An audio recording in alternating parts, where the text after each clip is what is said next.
আসসালামু আলাইকুম বন্ধুরা, সবাই কেমন আছেন? আশা করি ভালো আছেন। আমি আলহামদুলিল্লাহ ভালো আছি। বাংলাদেশ এখন চরম উত্তেজনা বিরাজ করতেছে বাংলাদেশের রাজনৈতিক অবস্থা। বিএনপি যুবদলের ছেলেপেলেরা, বিএনপি রাজনৈতিক দলের যুবদলের ছেলেপেলেরা, আমি ছেলেপেলে বলবো না, আমি এদেরকে সন্ত্রাসী বলবো, গুন্ডা বাহিনী বলবো এবং এরাও ওয়ান কাইন্ড অফ বলা যায় এটাকে কি বলে? ওই যে আওয়ামী লীগের সময় যেমন হেলমেট বাহিনী ছিল, তারপরে পিকেটার বাহিনী ছিল, এরাও ওইরকম হেলমেট বাহিনীর মতো। কিন্তু এরা হেলমেট পরে নাই। এরা হচ্ছে পাথর বাহিনী। পাথর মেরে একটা লোকেরে মিডফোর্ড হসপিটালে মিডফোর্ড এলাকায় একটা লোকেরে একদম পাথর মেরে মেরে ফেলেছে খুব নির্মমভাবে। তা আমি এদেরকে কোনো মানুষের শ্রেণীতে আসলে ক্লাসিফিকেশন করতে চাই না। কিন্তু আমি যেইটুকু বলবো, বিএনপি অনেক বড় একটা রাজনৈতিক দল। আওয়ামী লীগের পরে মানুষ যদি কোনো কিছুকে নিয়ে চিন্তা করে সেটা বিএনপিকে নিয়ে চিন্তা করে। তো বিএনপির এই যে নেতাকর্মী বা বিএনপির যে লোকজনদের, বিএনপি দলের লোকজনদের যেই মানে আজকে এই যে এই চরম নির্মমতা এবং নিষ্ঠুরতা এবং চাঁদাবাজি, তারপরে হচ্ছে বিভিন্ন জায়গায় ত্রাস সৃষ্টিকারী বিভিন্ন কিছু তারা গত ১ বছর থেকে যা উৎপাত শুরু করেছে, ১ বছর বলতে ৫ই আগস্টের পর থেকে তারা যা উৎপাত শুরু করেছে, এটা তারা আওয়ামী লীগ মনে হয় যেন হার মানাবে এরকম একটা অবস্থা শুরু করেছে। তো এটার দায়ভার কিন্তু বিএনপির কেন্দ্রীয় নেতাদেরকে নিতে হবে। কেন নিতে হবে জানেন? এই বিএনপির যত কেন্দ্রীয় নেতারা আছে, সিনিয়র নেতারা আছে, কেন্দ্রীয় নেতারা আছে, এরা কিন্তু এদের কাছে প্রচুর পরিমাণে বিএনপি নেতাকর্মীদের বিরুদ্ধে অভিযোগ আছে। প্রচুর আপনি বলেন যে ছাত্রদল বলেন, তারপর হচ্ছে যুবদল বলেন, এই দল সে মানে বিএনপির যত অঙ্গ সংগঠন আছে, এই যে অঙ্গ সংগঠনের যত নেতাকর্মী আছে, এইসব নেতাকর্মীদের বিরুদ্ধে বিএনপির কেন্দ্রীয় লিডার যারা, এই যে রিজভী বলেন, মির্জা ফখরুল বলেন, এই যে যত কেন্দ্রীয় লিডার সবার কাছে প্রচুর পরিমাণে অভিযোগ আছে, প্রচুর পরিমাণে। এমন কোন জেলা কমিটির বিরুদ্ধে অভিযোগ নেই, এমন কোন জেলা, এমন কোন ইউনিয়ন, এমন কোন থানা, কোন মানে কাদের বিরুদ্ধে কোথাও না কোথাও বড় বড় ধরনের অভিযোগ নাই। কিন্তু বিএনপির কেন্দ্রীয় নেতারা, কেন্দ্রীয় মানে লিডাররা এইসব বিষয়ে কোনো ধরনের পদক্ষেপ নেয় না এবং তাদের কাছে অনেকে আছে লিখিত কমপ্লেন করছে, লিখিত কমপ্লেন করার পরে কোনো ধরনের পদক্ষেপ নেয় নাই তারা।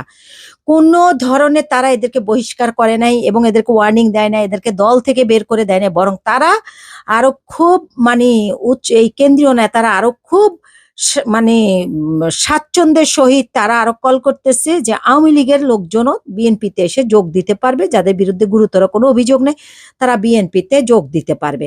তো এরা মনে করে যে মানে যত ক্যাডার ম্যাডার যা থাকুক না থাকুক সমস্যা নাই, এরকম করে তারা দলটা পরিচালনা করবে। যখন একটা কেন্দ্রীয় লিডারের কাছে একটা থানা পর্যায়ের হোক, উপজেলা পর্যায়ের হোক বা জেলা পর্যায়ের হোক বা ইউনিয়ন পর্যায়ের হোক, একটা মানুষের বিরুদ্ধে যখন একটা তাদের নেতা কর্মী এদের বিরুদ্ধে অভিযোগ যাবে, তখন যদি এটাকে তারা তদন্ত না করে বা এটাকে তারা যাচাই বাছাই না করে বা এটার কোনো শাস্তিমূলক ব্যবস্থা না নেয় বা এটাকে তাৎক্ষণিক তারা এই সেই ব্যক্তিকে দল থেকে বহিষ্কার না করে, তাহলে বিএনপির অবস্থা এমন হবেই। যেই লোকেরে মেরে ফেলেছে, যেই লোকটাকে পাথর মেরে মেরে ফেলেছে, আরে আমি তো মানে এরকম ধরনের নির্মম ঘটনা আমি দেখিনি। কি একটা অবস্থা!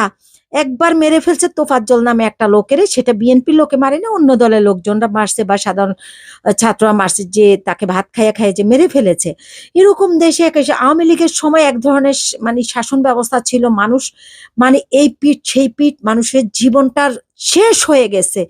এই বিএনপি এখনো ক্ষমতায় আসেনি। ৫ই আগস্ট কাদের নেতৃত্বে কি হয়েছে এটা মোটামুটি সবাই জানে। সেখানে হয়তো বিএনপিরও কর্মীদের বা বিএনপির নেতাদের পার্টিসিপেশন ছিল না, কর্মীদের কিছু পার্টিসিপেশন ছিল, কিন্তু এখানে সাধারণ জনগণ থেকে শুরু করে ছাত্র জনতা সবার পার্টিসিপেশন ছিল। অথচ তারা এখনো ক্ষমতায় আসে না, কিন্তু তারা মনে করতেছে দেশটা তাদের, তারা যা মন চায় তাই করতেছে, যা ইচ্ছে তাই করতেছে, পুরা দেশটাকে তারা একটা ত্রাসে পরিণত করছে। চাঁদাবাজি, রংবাজি, উচ্ছেদবাজি, দখলবাজি, তারপরে হচ্ছে এই যে খুন খারাপি, হত্যা, গুম, কোনটা না করতেছে? তারা প্রত্যেকটা জিনিসে করতেছে। এরা হচ্ছে দীর্ঘ ১৬-১৭ বছর থেকে এরা না খেয়ে এরা দুর্ভিক্ষের মতো জীবনযাপন পুষে রাখছে। এখন তারা পাগল পেরেশান হয়ে গেছে কখন মানে ক্ষমতায় আসবে, কখন পৃথিবী লুটপাট করে তারা সব ধ্বংস করে ফেলবে, এরকম একটা মনোভাব তাদের হয়ে গেছে।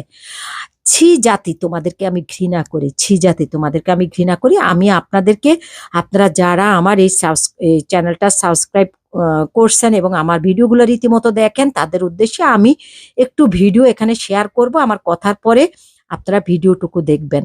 আজকে যেই নারীটা বিধবা হয়েছে, যে বাচ্চাটা বাবা ছাড়া হয়েছে, আজকে কি নিষ্ঠুরতা তারা মোকাবেলা করতেছে। হাইরে বাংলাদেশ, আমরা এই বাংলাদেশ চাইছি?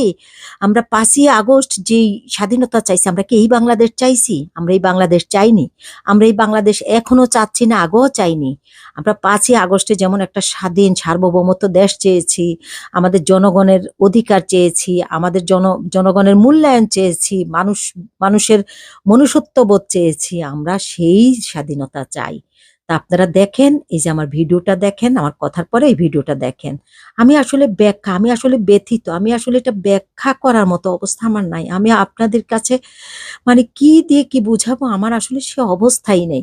বিএনপির পুরা দলের এই দায়ভার নিতে হবে। বিএনপির ক্রাইম আজকে নতুন এই ঘটনা না, বিএনপি কিন্তু ক্রাইম করে আসতেছে দীর্ঘদিন থেকে। বিএনপির কেন্দ্রীয় নেতাদের কাছে অনেক অভিযোগ গেছে, বিশ্বাস করেন। আমি নিজে তারেক রহমানের কাছে পর্যন্ত অভিযোগ দিয়েছি বিএনপির লোকজনের বিরুদ্ধে, আমি নিজে অভিযোগ দিয়েছি, বাট কোনো কাজ হয় নাই।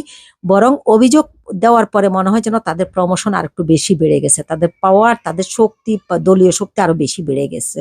তো দেখুন, পরবর্তী একটু ভিডিও দিচ্ছি, ভিডিওটা দেখুন। আমাদের এতিম বানায় ফেলছে, আমরা কোথায় থাকবো? আমার বাবাটা কিভাবে নিষ্ঠুর ভাবে আঘাত করছে, পাথর দিয়ে কিভাবে মারছে, কিভাবে রাস্তায় ফেলে মারছে। হত্যায়ীদের ফাঁসি চাই।